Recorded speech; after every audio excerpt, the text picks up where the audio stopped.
¿Por qué no hay microondas? ¿Pero qué dijiste? Que ya no te necesitamos.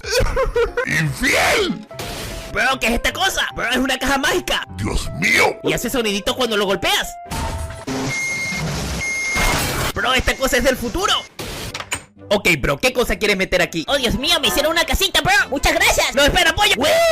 Está muy cómoda. ¿Espera qué? ¡Increíble! Tranquilos, estoy bien. Ahora voy a intentar hacer hierro. Espera, bro. Según aquí, si metes hierro en esa cosa, entonces va a...